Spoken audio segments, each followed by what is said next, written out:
I'm Ivana and I run Haikino, which is a small online shop that sells polymer clay goods and accessories.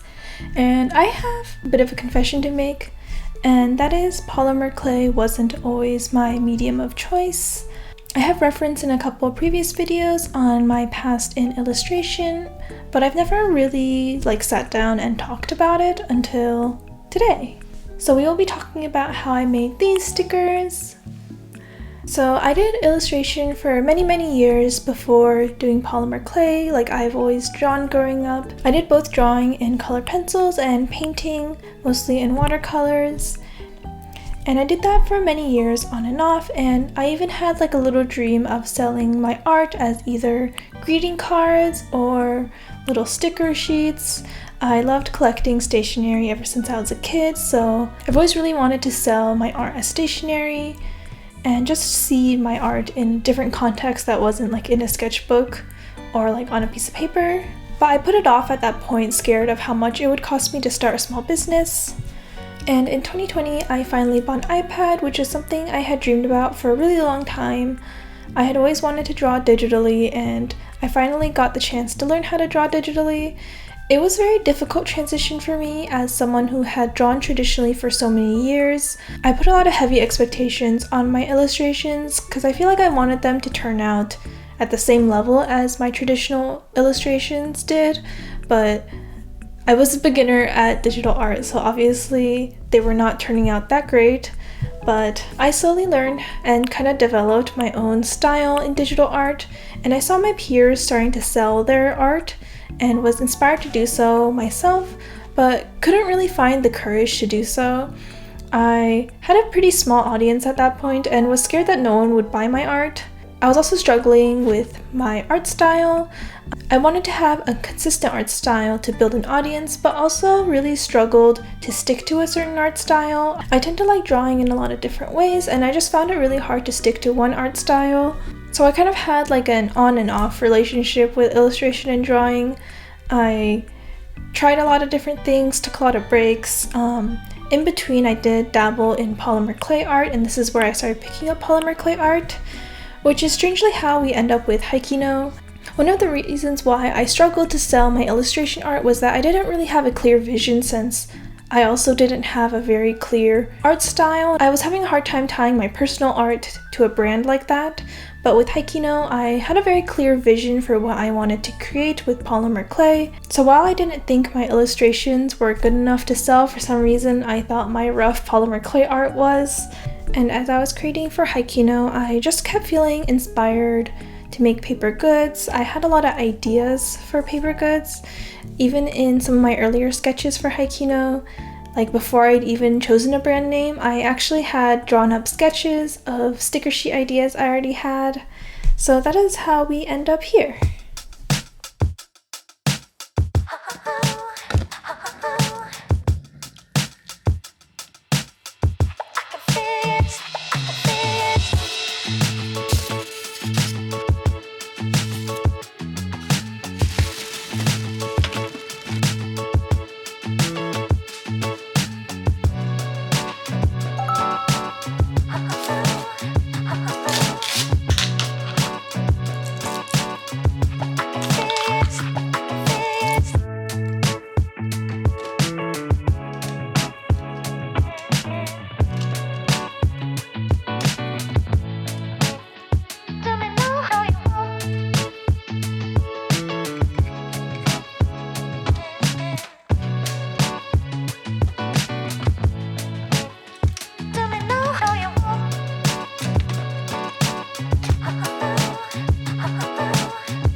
So I kind of bought this printer on impulse. At this point, I hadn't decided yet whether or not I wanted to outsource my stickers or manufacture them myself, but I was doing some research for printers and cutters anyways, and this is the printer I settled on, and it went on sale, so I bought it. I needed a new printer anyways because my old one wasn't printing the greatest quality, and I print my own backing cards at home, so I got this printer. And After getting this printer, I decided I wanted to outsource the manufacturing of my stickers. I don't exactly remember the reason why, but I probably just thought that making my own stickers would be too difficult, which, spoiler alert, it is, but I still decided to manufacture my own stickers anyways. But at that point, I didn't know that yet, so I drew some sticker designs to send off. So I actually have all of these drawn out, but I realized I might need to redraw them since they aren't high enough quality for the size I want the stickers to be, which is a mistake on my part. I should have done a little more research on what size I wanted the actual sticker to be, but I think I have kind of the style and color palette nailed down, which was actually the most difficult part for me. And I think redrawing this won't be too bad. So this is my first time really drawing any official merch for Haikino. Before this, the only things that I had drawn for my brand was the business cards and profile pictures, which I felt were both pretty roughly done. I drew these with the intent of having them made as full bleed stickers since I like the way they look. I was still kind of figuring out my illustration style for Haikino, but I've mostly settled on having two main different styles.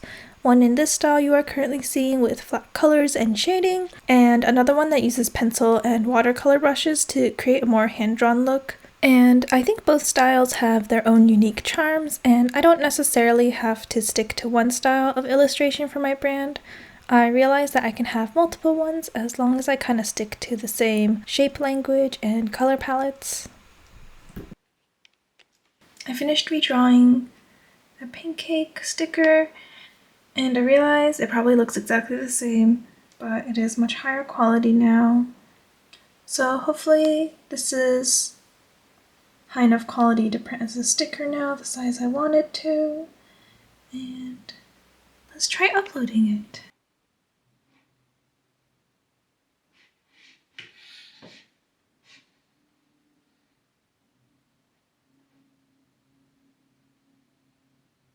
I was really excited to receive my stickers in the mail and to finally have something in my shop other than polymer clay goods, but I was kind of sad to see how many stickers that I received that would be considered B grade.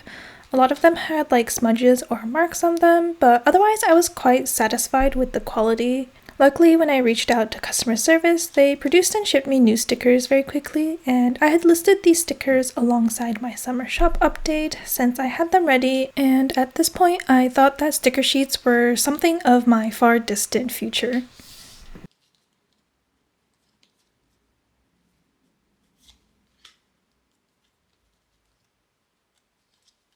But some time had passed, and not the distant future kind of time, and I still wanted to make sticker sheets. And after doing some research and some thinking, I decided to go the self-manufacturing route for two different reasons. The first reason is that I wanted to stay flexible. When you order stickers through manufacturers, they usually have pretty high minimum order quantities, or they will cost you a lot per sheet if you order at lower quantities. So I wasn't really sure if my stickers would sell well or which designs would be popular, so I wanted to be able to stay flexible throughout my manufacturing process, so that way I don't have a bunch of stickers lying around that aren't selling. Say I have like design A and design B. The first run of them I could do like 3 sheets of them, and say design A sells really well, design B doesn't sell as well, I can keep making more of design A and make less of design B. If I had bought from a manufacturer, I probably would have had to buy like 50 of design A and 50 of design B, and design B would just sit there. And I would have wasted a lot of money buying the same amount of design B as I did design A, even though design B turned out to be less popular. And second of all, I wanted to experiment with different designs and ideas that I had that weren't necessarily sticker sheets. I have a lot of ideas for things that aren't necessarily sticker sheets, and having a cutting machine would just be really helpful in just being able to try out different paper crafts and non-paper crafts. By having control over the entire process, I can experiment more with my ideas without being restricted. So I bought a silhouette machine.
So my first day of using the silhouette actually went surprisingly well. It did take a couple tries to get the cut depth and force correct, and the silhouette program isn't the most intuitive thing to use, but after a couple tries I had my first sticker sheets. After making these sticker sheets, I learned there were a couple adjustments that I would have to make to my illustrations to make them easier to cut. A lot of the things I drew were really small, and I didn't really account for them standing on their own without the other stickers to keep them in context. I do make some adjustments to my illustrations later on, but otherwise I was quite satisfied with my first try of making stickers, and I think they came out pretty cute.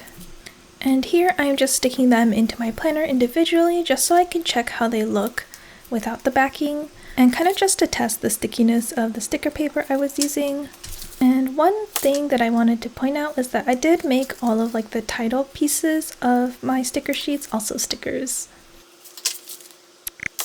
I knew I was going to be drawing a lot, so I got myself a grip for my Apple Pencil as I was getting a pretty bad callus on my finger from drawing for so long, and the Apple Pencil isn't the most ergonomic thing ever. I got the Nimble grip from Uppercase in the color Sage. It is a bit of a chunkier grip, which is comfortable to hold, but doesn't let you charge the pencil since it gets in the way of the magnetic surface charging. I used to have a sleeve for my Apple Pencil that lets you charge with the case still on, but when I took it off, I realized it was rubbing the coating off of my Apple Pencil. I'm not sure if repeatedly putting this grip on and taking it off the pencil to charge will do the same, but so far I like the way it feels for longer drawing and writing sessions. But I will say that having to take it off every time I need to charge my Apple Pencil is a little bit annoying, but I will take that trade-off for a more comfortable drawing experience. So I wasn't a huge fan of the original sticker paper I had got to try, so I wanted to try out another brand. And while I was at it, I got some holographic laminate to use on some of my stickers. I'm still in the process of experimenting with materials, which can be fun, but it also can be kind of expensive when you have to try out all these different materials and see. And it's kind of just a learn as you go kind of process, trying out different things and seeing if you like them. I'm excited to experiment more with different materials and what I can do with my silhouette machine. If you want a little sneak peek, I hope to make bookmarks and greeting cards in the future, so you can keep on a lookout for those. So after printing out and testing the stickers, there are still some things I need to change. There's usually a lot of differences between how things appear on screen versus in print, and I think it's especially so when you're making stickers. I think the scale of a lot of the things I drew need to be changed a little bit. When I tested them out by taking them off, there's definitely a lot of areas where I need a little more leeway for cuts to be slightly off because things can't be perfect. And I think some things just need to be slightly bigger just for it to show up better at this scale since it is quite small.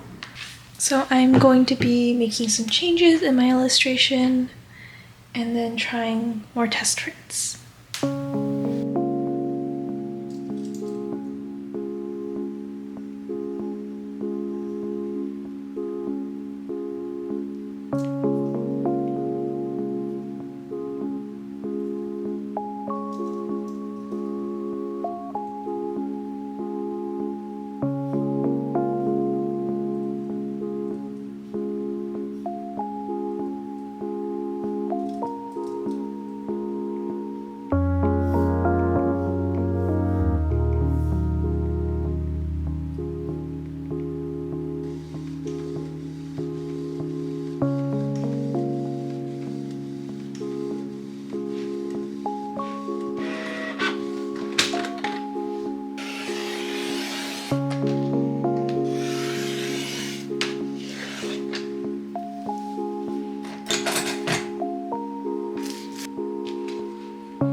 so I wanted to share all the stickers that I ended up making.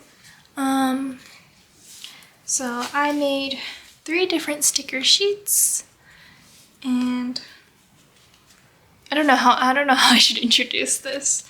So this first one is the Cafe Haikino one, and this one just has kind of like a retro cafe aesthetic to it. So we have like some melon soda ones, and then some pancake and toast stickers, and this one just has like a matte finish. And then next we have the cookie sticker. This is actually one of the first ideas I had for a sticker sheet, and it's just a bunch of little cookies. I have like a little grid of different kinds of cookies here, and then we have like a cookie tin and a cookie tray, and then like a little cookie box as well. And then we have Kino holding some cookies on this one. I think this one turned out pretty cute. It was a little bit of a pain to get the layers on this one. I actually ran out of layers on Procreate on the sticker sheet. And then lastly, I wanted to make a letter set because I actually don't own any letter set stickers, so I really wanted to make one kind of for my personal use, but also just to share with everyone because I think these are pretty useful when you're journaling. And this one has an iridescent finish to it, so I think it looks really pretty. And the letters come in a couple different colors for you to use, and then some numbers and symbols here at the bottom. And then not a sticker sheet, but I also made some freebie stickers. And they're just Kino with a little bow. I cut it in a way that would be easy to peel with like a little bit of a lip from the backing. And I also made these clear stickers, but I'm not sure if I want to list these in the shop yet. They are quite a bit smaller than my other stickers are, and they are clear, and they just have Kino in different poses. So these regular sticker sheets are 3 by 6 inches, and then these are the vinyl stickers that I had manufactured. This one also is a matte finish. I'm really excited to finally be offering stickers in my shop. This has been a dream of mine for a very long time now, and I'm so happy that they're finally here. I've always wanted to make my own stickers. If you'd like to purchase any of the stickers you see here, my shop is linked in the description, or you can go to haikino.com. Yeah, if they run out, I will restock them as quickly as I can, and I hope to be introducing new sticker sheet designs in the future. And yeah, thank you for watching until the end of this video. I hope it came together. Like this video was like an amalgamation of clips over like months of drawing, planning, and like buying different things. So I really hope it comes together. Feels confusing, I'm sorry. Stay tuned for more sticker content in the future, and polymer clay stuff as usual. Okay, bye!